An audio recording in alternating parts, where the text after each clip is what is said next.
नमस्कार साथियों, एक बार फिर से स्वागत है आपका हमारे यूट्यूब चैनल सरकारी गेस्ट पर। आज हम लेके आए हैं आरआरबी एनटीपीसी की 9 जून की सेकंड शिफ्ट का एनालिसिस, जिसमें हम बात करेंगे आज पूछे गए जीके जीएस के क्वेश्चन और बात करेंगे आगे आने वाले संभावित प्रश्नों पर। तो चलिए वीडियो को शुरू करते हैं। आपसे एक निवेदन है, अगर आप चैनल पर नए हैं तो चैनल को सब्सक्राइब कर लीजिए ताकि आगे आने वाले एनालिसिस वीडियो आपको सबसे पहले मिल सके। तो चलिए बात करते हैं आज के प्रश्नों पर। पहला प्रश्न पूछा गया था, राव तुलाराम सिंह ने 1857 की क्रांति का नेतृत्व कहाँ से किया था? तो इसका सही जवाब हो जाएगा रेवाड़ी से किया था, जो कि हरियाणा में पड़ता है। चलिए आगे कुछ नेताओं के बारे में बात करते हैं और 1857 की क्रांति से उनका क्या संबंध है। चलिए बात करते हैं। जनरल बख्त सिंह और बहादुर शाह जफर सेकंड ने दिल्ली में 1857 के विद्रोह का नेतृत्व किया था। मंगल पांडे ने बैरकपुर छावनी से 1857 की क्रांति का नेतृत्व किया था। ऐसे ही रानी लक्ष्मीबाई ने झांसी से नेतृत्व किया था। कुंवर सिंह ने बिहार से नेतृत्व किया था। खान बहादुर ने बरेली से नेतृत्व किया था और वहीं बेगम हजरत महल ने लखनऊ से नेतृत्व किया था। आगे बात करते हैं। नाना साहेब ने कानपुर से 1857 की क्रांति का नेतृत्व किया था।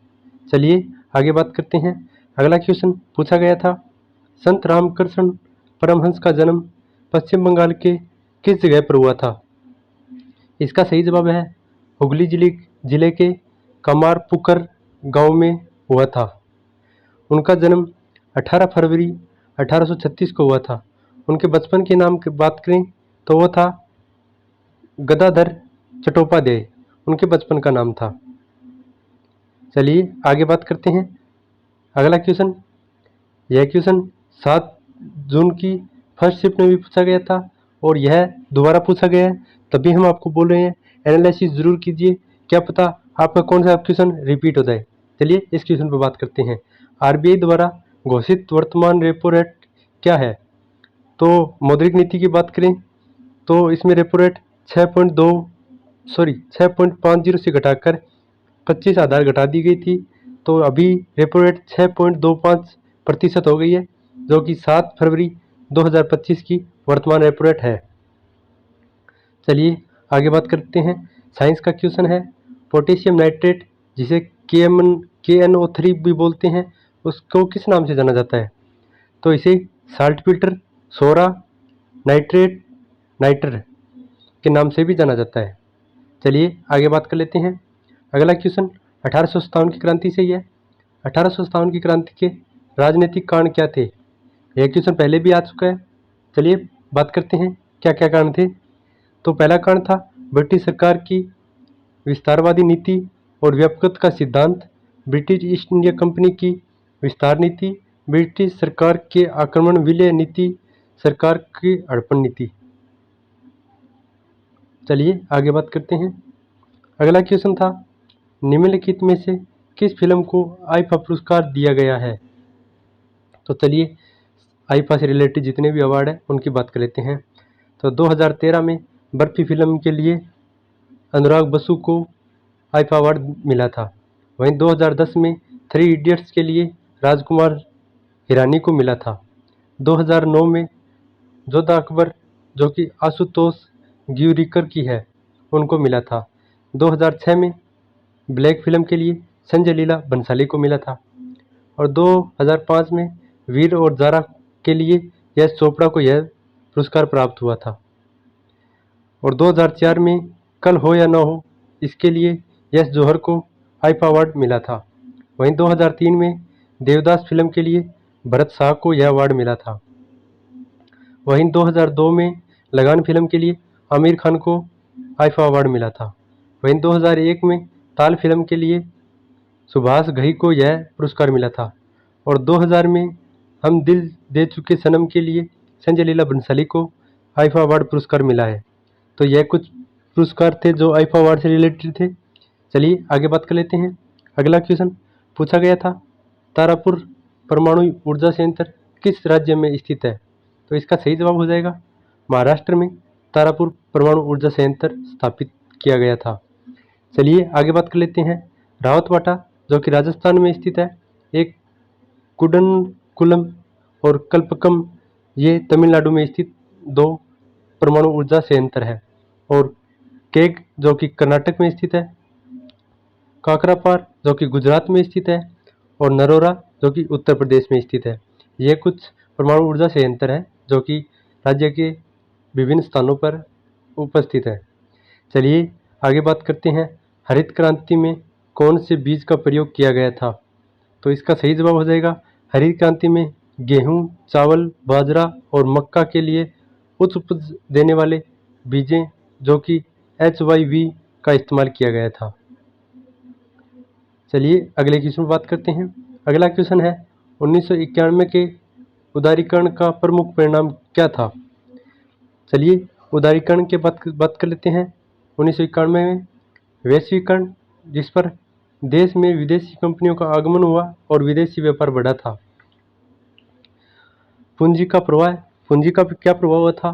पूंजी के अप्रतिबंधित प्रवाह से कंपनियों को निवेशकों से धन मिलने लगा था और 1991 के उदासीकरण से उत्पादन भी बढ़ गया था। इससे नई नौकरियों के अवसर भी प्राप्त हुए थे, उद्योगों का विस्तार भी हुआ था और प्रतिबंधों को हटा दिया गया था। यानी माल, सेवाओं, पूंजी, मानव संसाधन और प्रौद्योगिकी के जो संसाधन थे उन पर अनुमति दे दी गई थी। चलिए आगे बात करते हैं।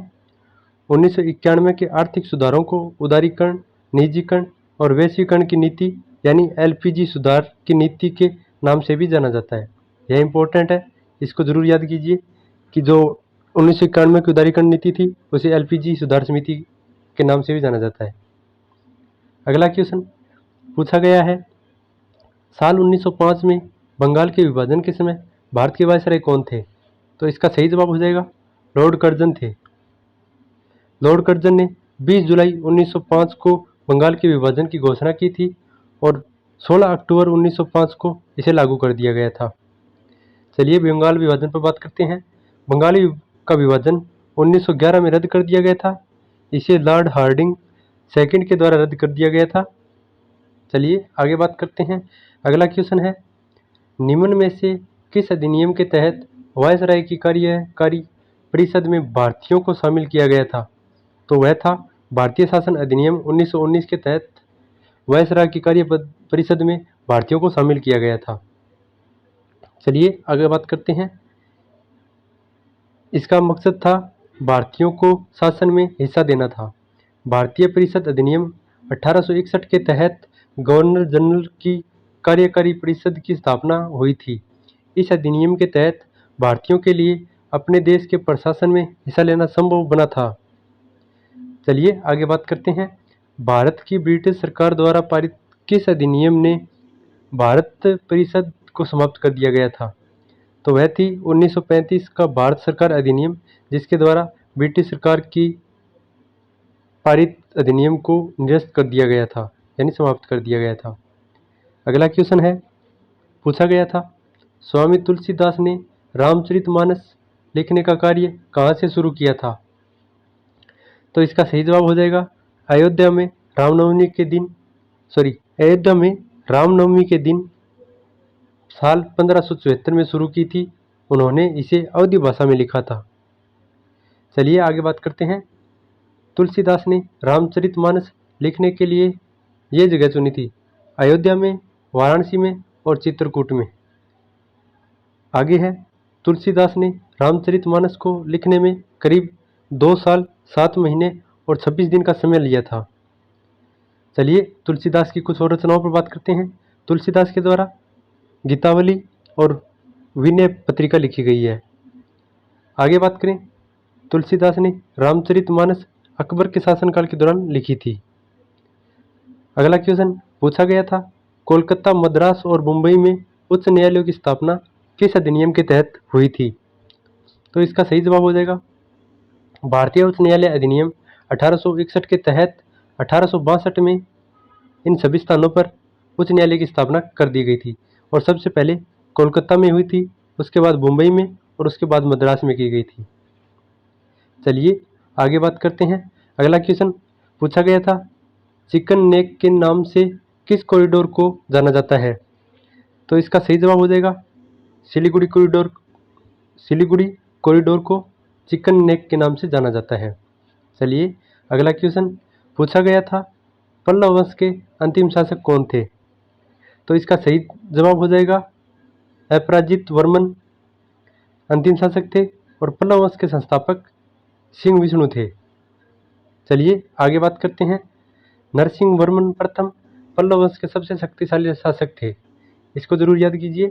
नरसिंह वर्मन प्रथम जो कि पल्लव वंश के सबसे शक्तिशाली राजाओं में से एक थे। महेंद्र वर्मन जो कि पल्लव वंश के एक प्रमुख राजा थे। चलिए आगे बात करते हैं। अगला क्वेश्चन पूछा गया है, लद्दाख के सिंकुला दर्रे को हिमाचल प्रदेश से जोड़ने के लिए सड़क का निर्माण किसके द्वारा किया जा रहा है? यानी लद्दाख को हिमाचल प्रदेश से जोड़ने के लिए जो सिंकुला दर्रा है उस पर एक सड़क का निर्माण करवाया जा रहा है, जो कि सीमा सड़क संगठन जिसे BRO के नाम से जाना जाता है उनके द्वारा किया जा रहा है। चलिए आगे बात करते हैं। अगला क्वेश्चन है, केंद्रीय युवा मामले एवं खेल मंत्री ने खेलो इंडिया राइजिंग टैलेंट आइडेंटिफिकेशन कार्यक्रम के दूसरे चरण का उद्घाटन कब किया है? तो इसका सही जवाब हो जाएगा 19 जुलाई 2024 को नई दिल्ली में इसका उद्घाटन किया है, जिसे शॉर्टकट में कीर्तिवी नाम से जाना जाता है। अगला क्वेश्चन पूछा गया है, मंत्रिपरिषद को कौन भंग कर सकता है? तो इसका जवाब हो जाएगा राज्यपाल राज्य सरकार के मंत्रिमंडल को भंग कर सकता है। वहीं लोकसभा को भंग करने का अधिकार राष्ट्रपति के पास होता है। अनुच्छेद 74 में राष्ट्रपति को उनके कार्यों के निष्पादन में सहायता और सलाह देने के लिए प्रधानमंत्री की अध्यक्षता में मंत्रिपरिषद की समिति का प्रावधान है। चलिए आगे बात करते हैं। अगला क्वेश्चन है, मंत्रिपरिषद के अध्यक्ष कौन होते हैं? तो भारत सरकार में यानी केंद्र सरकार के मंत्रिपरिषद के अध्यक्ष प्रधानमंत्री होते हैं और वहीं राज्य सरकार के मंत्रिपरिषद के अध्यक्ष मुख्यमंत्री होते हैं। यह क्वेश्चन आज सुबह की शिफ्ट में आपको बताया था, आप देख सकते हैं, और दूसरी शिफ्ट में इससे क्वेश्चन पूछा भी जा चुका है। इसीलिए हम आपको बोल रहे हैं जितने क्वेश्चन आप लगाएंगे उसके आने के चांस उतने ही ज़्यादा है। तो एनालिसिस वीडियो को ज़रूर से ज़रूर लगाएं, क्योंकि आपके आने के उतने ही चांस बढ़ जाते हैं। कम से कम 2 या 3 क्वेश्चन तो हर शिफ्ट से पूछे जा रहे हैं। तो चलिए आगे बात करते हैं। अगले क्वेश्चन पढ़ने से पहले आप सभी से निवेदन है, अगर वीडियो पसंद आ रही है तो वीडियो को लाइक करें और चैनल को सब्सक्राइब करें और अपने दोस्तों के साथ वीडियो को शेयर भी कर दें। अगला क्वेश्चन पूछा गया है, भारत के संविधान में कुल कितने खंड हैं? तो भारत के संविधान में फिलहाल 25 भाग हैं और 448 अनुच्छेद हैं और 12 अनुसूचियाँ शामिल हैं। संविधान के बनने के समय इसमें 22 भाग थे और 395 अनुच्छेद थे और 8 अनुसूचियाँ थी। इसको जरूर याद कीजिए, यह अगली शिफ्ट में आने के पूरे आसार है। किसी न किसी शिफ्ट में यह क्वेश्चन जरूर पूछा जाएगा। चलिए आगे बात करते हैं। अगला क्वेश्चन पूछा गया है, इनमें से कौन सा बंदरगाह है पश्चिम तट पर स्थित प्रमुख बंदरगाह नहीं है? तो चलिए भारत के पश्चिम तट के बंदरगाहों की बात करते हैं। भारत के पश्चिम तट पर स्थित प्रमुख बंदरगाह है मुंबई बंदरगाह है, कांडला बंदरगाह है जो कि गुजरात में स्थित है, जवाहरलाल नेहरू बंदरगाह है, कोचीन बंदरगाह है, मोरमुगांव बंदरगाह है, मैंगलोर बंदरगाह है और वर्धावन बंदरगाह है। यह पश्चिम तट के कुछ प्रमुख बंदरगाह हैं। इसके अलावा कोई बंदरगाह है तो इतना प्रमुख नहीं है। चलिए आगे बात करते हैं। भारत के पूर्वी तट पर स्थित प्रमुख बंदरगाह जैसे चेन्नई, तूतीकोरिन, विशाखापत्तनम, पारादीप, कोलकाता, एनोर, यह पूर्वी तट के प्रमुख बंदरगाह हैं। चलिए आगे बात करते हैं। अगला क्वेश्चन पूछा गया है, पंजाब, राजस्थान और गुजरात के तटीय क्षेत्रों में पाए जाने वाले वनों को क्या कहते हैं? तो उनको तटीय वन या आर्द्र भूमि वन कहते हैं। अगला क्वेश्चन पूछा जा रहा है, पंजाब में अधिकांश क्षेत्र किस नदी द्वारा निर्मित है? तो इसका सही जवाब हो जाएगा सिंधु नदी द्वारा। पंजाब को 5 नदियों की भूमि कहा जाता है। वह 5 नदियाँ हैं सतलुज, रवि, व्यास, झेलम और चिनाब। इन 5 नदियों के कारण पंजाब को 5 नदियों की भूमि कहा जाता है। चलिए आगे बात करते हैं। अगला क्वेश्चन, विलियम बेंटिक ने किसके सहयोग से सती प्रथा पर प्रतिबंध लगाया था? तो इसका सही जवाब हो जाएगा राजा राम मोहन राय के प्रयासों से 1829 में सती प्रथा पर प्रतिबंध लगा दिया गया था। चलिए अगला क्वेश्चन पूछा जा रहा है, कौन सा मौलिक अधिकार कुछ मामलों में गिरफ्तारी और नजरबंदी के खिलाफ सुरक्षा प्रदान करता है? यानी कौन सा अनुच्छेद है जिसमें गिरफ्तारी और नजरबंदी के खिलाफ सुरक्षा प्रदान करता है? तो वह है अनुच्छेद 22, जिसमें भारतीय संविधान का अनुच्छेद 22 स्वतंत्रता के अधिकार के अंतर्गत आता है, जिसमें गिरफ्तारी और नजरबंदी के खिलाफ सुरक्षा का प्रबंध किया गया है। चलिए अगला क्वेश्चन पूछा जा रहा है, साल 2024 के ग्लोबल हंगर इंडेक्स में भारत कितने स्थान पर रहा है?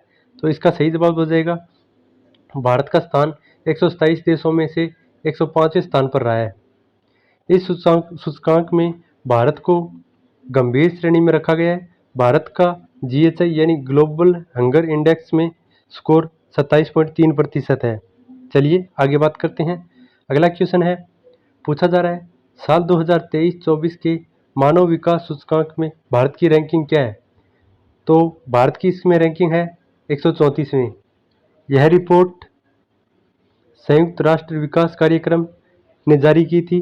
इस रिपोर्ट के मुताबिक स्विट्जरलैंड को इस सूचकांक के पहले स्थान पर रखा गया है, यानी टॉप पर स्विट्जरलैंड है और भारत का स्थान 134वां है। चलिए आगे बात करते हैं। अगला क्वेश्चन है, मानव विकास सूचकांक की गणना किस आधार पर की जाती है? तो इसमें मुख्यतः जीवन प्रत्याशा, शिक्षा और जीवन स्तर को आधार मानकर इसकी गणना की जाती है। चलिए अगला क्वेश्चन पूछा जा रहा है, भारत में मानसून की वापसी का मौसम किस महीने में होता है? तो उसका वापसी का होता है अक्टूबर और नवंबर के आसपास का समय वापसी का समय होता है मानसून का।